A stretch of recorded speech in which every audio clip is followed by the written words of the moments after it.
آج ہم آئے ہیں کھجور لینے کے لیے اور کھجور کے لیے ہم آئے تو گائز ابھی ہم جا رہے ہیں مدینہ کی زیارت کے لیے اور ہم لوگ بہت ساری چیزیں ایکسپلور کریں گے. مسجد قباء مسجد پہ اور 3-4 زیارت والی چیزیں ایکسپلور کریں گے. گائز ابھی ہم ہماری پہلی زیارت والی جگہ پر آ گئے ہیں. یہاں پر ہم اتر اس کی دنیاوی فضیلت کیا ہے؟ تو گائز یہ مسجد قبلتین جہاں پر قبلے کا ڈائریکشن چینج ہوا تھا. گائز یہ مسجد قباء کے اندر کا ویو. اگر آپ میں سے کسی کو کھجور خریدنا ہوگا تو آپ یہاں سے آ کر لے سکتے ہیں.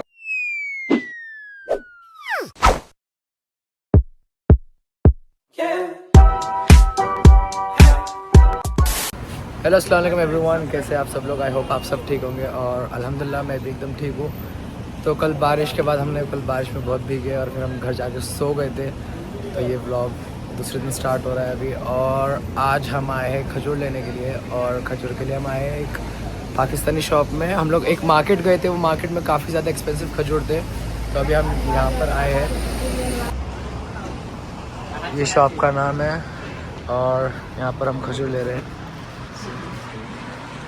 تو یہاں پر ہم نے بہت سارے کھجور لے لیے. یہ سارے کھجور جو ہے وہ ہم نے لیے اور ادھر ہم اور لے رہے ہیں کھجور.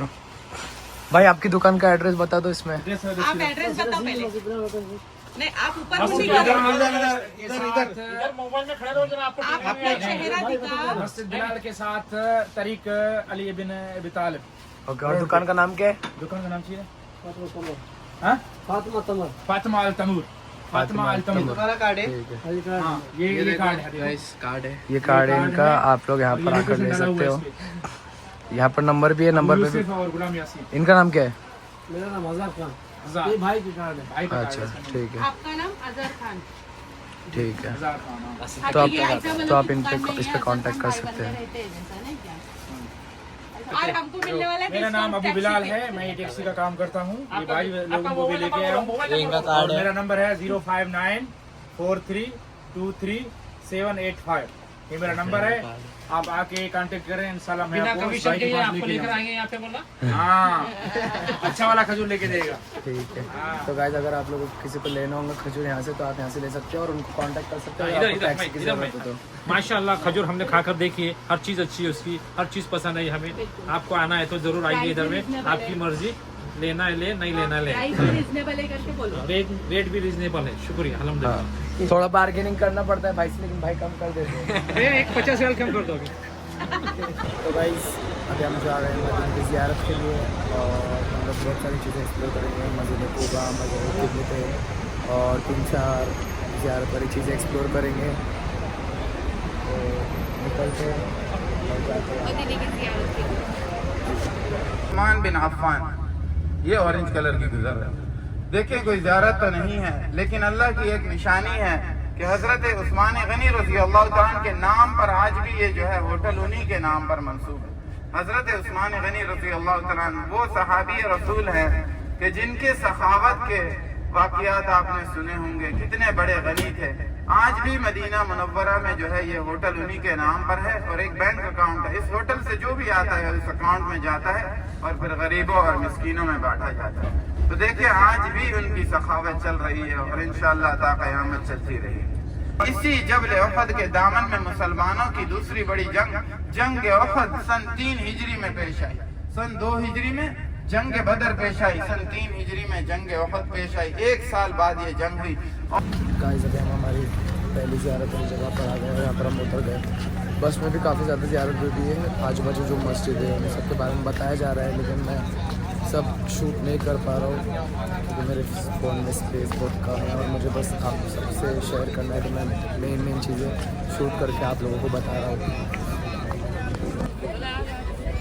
تمام بھائی صاحبان توجہ سے سماعت فرمائیں گے. اس حوالے سے آپ کو بتایا جائے گا کہ ہم اس مقام پر کس لیے آتے ہیں اور مقصد کیا ہے اس مقام پر آنے کا اور کس طرح صحابہ کرام اس مقام پر جو ہے اپنی جان کے نذرانے پیش کریں. تو دیکھیں آپ کے لیفٹ ہینڈ پر بائیں ہاتھ پر یہ جو بڑا پہاڑ آپ کو دکھائی دے رہا ہے. پہلے اس کے بارے میں فضیلت سماعت فرمائیں. یہ پہاڑ ہے جسے جبل احد کہا جاتا ہے. ٹھیک. اس کی دنیاوی فضیلت کیا ہے؟ یہ الگ الگ حصے آپ کو نظر آ رہے ہیں. الگ الگ ٹیلے الگ الگ پارٹس نظر آ رہے ہیں لیکن یہ سارے کا سارا ایک ہی پہاڑ. تقریباً یہ پہاڑ جو ہے 7 سے 8 کلومیٹر کا ہے. ٹھیک ہے. اور 300 سے 400 میٹر اس کی اونچائی ہے. اور سب سے بڑی بات کیا ہے کہ اللہ تعالیٰ نے اس کی شکل, اس کا نقش, اس کا عکس جو ہے وہ محمد کے نام کا بنایا ہے صلی اللہ علیہ وسلم. آپ اس پہاڑ کو گوگل میپ سے سرچ کریں گے تو جب جبل احد لکھیں گے تو اس کا پورا نقشہ آ جائے گا، جو پورے کا پورا کیا ہے، محمد کے نام کا ہے صلی اللہ علیہ وسلم۔ یہ اس کی دنیاوی فضیلت ہے دکھلانے والی۔ اور اسی پہاڑ کے بارے میں آپ صلی اللہ علیہ وسلم کی حدیث ہے، فرمایا کہ جبل احد مجھ سے محبت فرماتا ہے اور میں جبل احد سے محبت فرماتا ہوں، اور آپ بھی اس سے محبت فرمائیے، یہ جنت میں داخل ہو، جنت کے دروازوں میں سے ایک دروازے پر جنتیوں کا استقبال کرے گا۔ دنیا میں یہ وہ واحد پہاڑ ہے جس پہاڑ کو آپ صلی اللہ علیہ وسلم نے جنتی ہونے کی بشارت دی۔ ٹھیک ہے، آپ لوگوں نے دنیا میں الگ الگ کنٹریز میں ٹریول کیا ہوگا، اپنی کنٹری میں ٹریول کیا ہوگا، الگ الگ خوبصورت پہاڑ دیکھے ہوں گے، لیکن اس پہاڑ کی خوبصورتی ہی الگ۔ ٹھیک ہے، اس پہاڑ کی خوبصورتی کیا ہے؟ ایک دیکھیں، دیکھنے میں بڑا خوش پہاڑ ہے، لیکن کیا ہے، یہ جنتی پہاڑ ہے۔ ٹھیک ہے، اللہ تعالیٰ سے دعا ہے کہ اللہ تعالیٰ تمام مسلمانوں کو جنت میں بھی جو ہے اس کی زیارت نصیب فرمائے، وہاں پر یہ سونے کی شکل میں ہوگا۔ اس پہاڑ کے بارے میں علماء کرام فرماتے ہیں کہ جس طرح بیت اللہ خانہ کعبہ اللہ کا گھر ہے، اس کو دیکھنا بھی ثواب ہے، صرف دیکھنا بھی ثواب ہے، طواف کرنا الگ ثواب ہے، اسی طرح قرآن مجید کو پڑھنا، پڑھانا، سننا، سنانا، لکھنا، لکھانا، یہ الگ الگ ثواب ہے۔ اسی طرح صرف جبل احد کو دیکھنے کا بھی ثواب ہے، علماء کرام۔ اور اسی علماء کرام اسی احد پہاڑ کے بارے میں فرماتے ہیں کہ یہ احد پہاڑ جو ہے یہ صحابی رسول پہاڑ ہے۔ صحابی کس کو کہا جاتا ہے؟ جس نے حضور صلی اللہ علیہ وسلم کی زیارت کی ہو، اور آپ صلی کے دامن میں جو ہے، اس پہاڑ کے دامن میں مسلمانوں کی دوسری بڑی جنگ ہوئی تو اسے جنگ احد کہا جاتا ہے، غزوہ احد بھی کہتے ہیں۔ ٹھیک ہے، 1000 کا لشکر لے کر آپ صلی اللہ علیہ وسلم مدینہ منورہ سے روانہ ہوئے، راستے میں مسجد درا کے موقع پر آ کر جو ہے پڑاؤ ڈالا، 300 منافقین واپس مدینہ کی طرف لوٹ گئے، 700 صحابہ کرام کا لشکر لے کر حضور اس احد کے دامن میں پہنچے، سامنے جب دیکھا تو کفار مکہ کا لشکر بھی پہنچ گیا تھا، ابو سفیان ان کی قیادت کر رہا تھا، 3000 کا لشکر تھا۔ جب آپ صلی اللہ علیہ وسلم نے سامنے لشکر کو دیکھا تو 700 صحابہ کرام کی جو ہے صفے درست فرمائی جنگ کے لیے، اور اس کے بعد 700 میں سے 50 ماہر تیر انداز جو تھے، جو مہارت رکھتے تھے نیزہ بازی میں، ان کو چنا گیا اور ایک پہاڑی کے اوپر تعینات کر دیا۔ اور اس پہاڑی کا کیا نام ہے؟ جبل روما۔ اس سامنے جو آپ راستے میں آ رہے تھے، یہ پہاڑی آپ کو دکھ رہی تھی، یہ گرل کے پیچھے جو پہاڑی، ٹھیک ہے، اسی پہاڑی کے اوپر جبل دے کے پہاڑ کو کہا جاتا ہے۔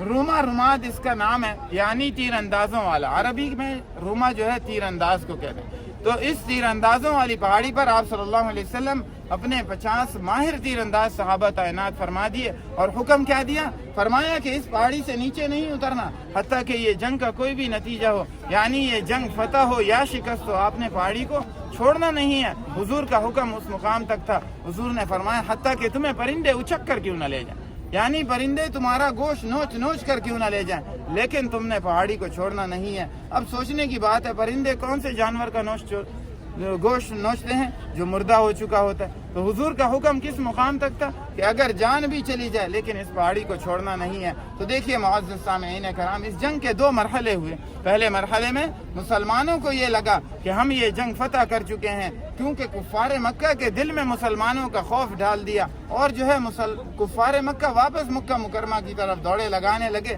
تو ان کا بھاگا ہوا لشکر دیکھ کر وہ صحابہ کرام جو اس پہاڑی کے اوپر تعینات فرماتے، 50 صحابہ میں سے 40 صحابہ کرام نیچے اتر آتے ہیں، 10 صحابہ کرام اسی مقام پر ٹھہرے رہتے ہیں۔ اب دیکھیں صحابہ کرام کا اس پہاڑی سے نیچے اترنا، یہ اللہ کی مشیت تھی، اللہ کی مرضی تھی کہ اپنی امت کو ایک سبق سکھانا تھا کہ جب اس جنگ کا دوسرا مرحلہ ہوا تو مسلمانوں کا تاریخ اسلام کا سب سے بڑا جانی نقصان اس مقام پر ہو گیا، جن میں 70 صحابہ کرام شہید ہو گئے۔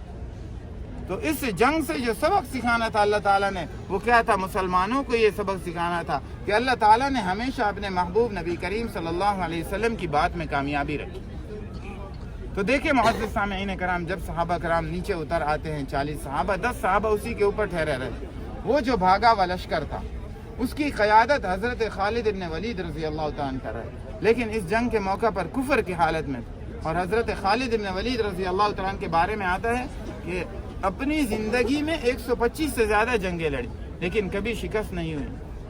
جب کفر کی حالت میں تھے، تب بھی جب ایمان لے آئے تو اللہ تعالیٰ نے کیا لقب دیا؟ سیف اللہ، اللہ کی لٹکتی ہوئی تلوار۔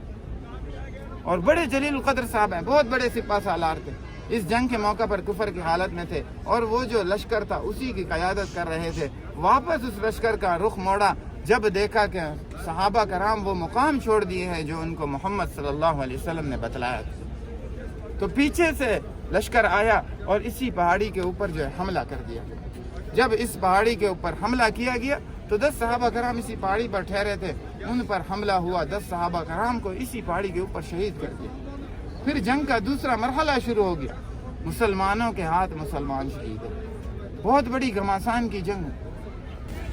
گائز یہ وہ پہاڑ جہاں پر صحابہ شہید ہوئے تھے، یہاں پر اوپر نہیں جانا چاہیے کیونکہ وہاں پر ان کا خون بہا تھا، بٹ اور یہ بےحد بھی ہے چیزوں کی، بٹ پھر بھی لوگ جاتے ہیں جو کہ نہیں جانا چاہیے۔ تو اگر آپ آتے تو آپ پلیز اوائڈ کریں اس پر جانا، کیونکہ یہ بہت مطلب پاکیزہ پہاڑ ہے جس پہ صحابہ اکرام کا خون ہے وہاں ہے، سو آپ لوگ پلیز اس پہ نہ چاہیں۔ کہ مسجد قبلتین کی تعریف اللہ تعالیٰ نے اسی کے نام میں رکھی ہے۔ قبلہ قبلے کو کہتے ہیں، تین عربی زبان میں دو کو کہتے ہیں، ٹو، یعنی دو قبلوں والی مسجد۔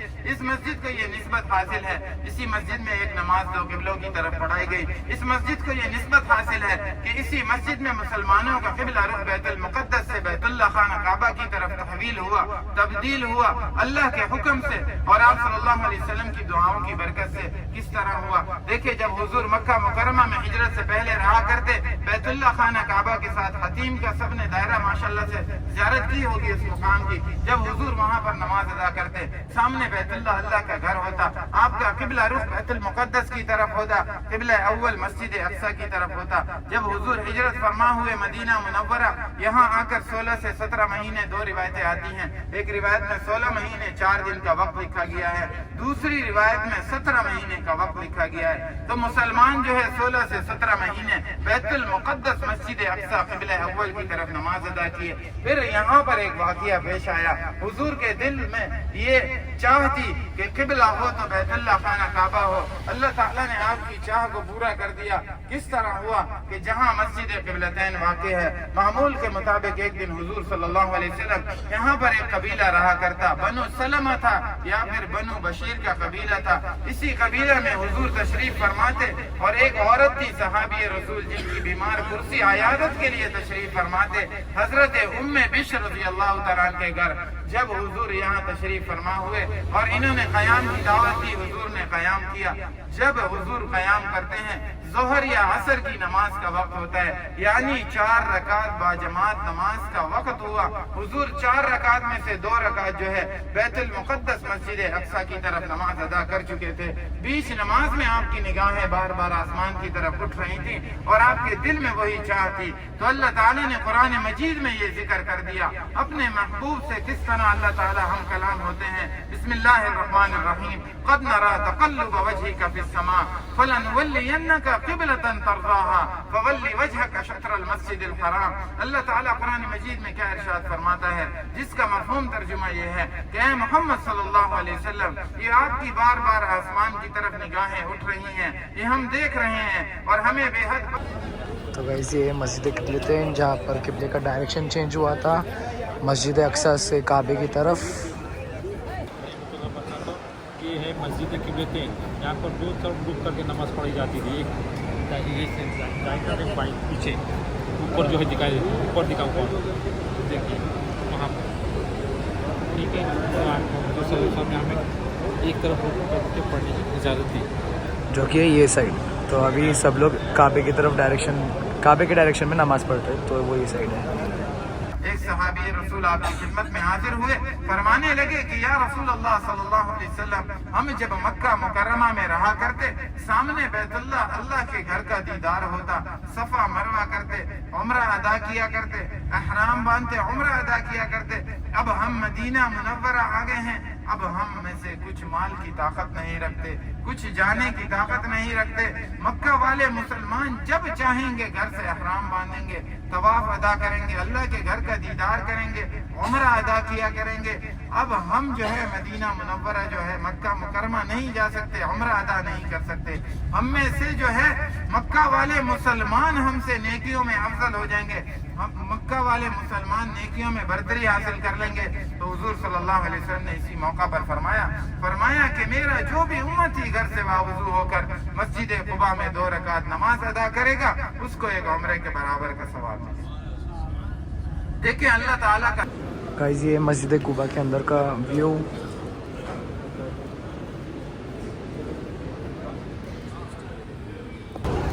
گائز ابھی ہم کھجور کے باغ میں آئے ہیں. یہ کھجور کا باغ ہے, یہاں سے آپ کھجور خرید سکتے ہیں زیارت کے وقت. آپ کو بھی یہاں پر لایا جائے گا کیونکہ یہ لوگ کا آلریڈی بکڈ ہوتا ہے. کوئی کوئی جگہ پہ الگ الگ جگہ پر یہ لوگ کھجور بیچتے ہیں, تو آپ کو وہاں پہ جایا جاتا ہے. اگر آپ میں سے کسی کو کھجور خریدنا ہوگا تو آپ یہاں سے آ کر لے سکتے ہیں. گائز ہم نے یہاں سے تھوڑی سی شاپنگ کر لی ہے اور اب ہم سموسہ بھی کھا لیا. اب ہم جا رہے ہیں بس میں کیونکہ ٹائم ہو گیا نماز کا. ہمیں جلدی سے حرم شریف پہنچنا ہے, نماز بھی پڑھنی ہے, پھر ہمیں روم پر کھانا کھانا ہے اور شاپنگ بھی کرنے جانا ہے. پھر سے بہت سارے کام باقی ہے.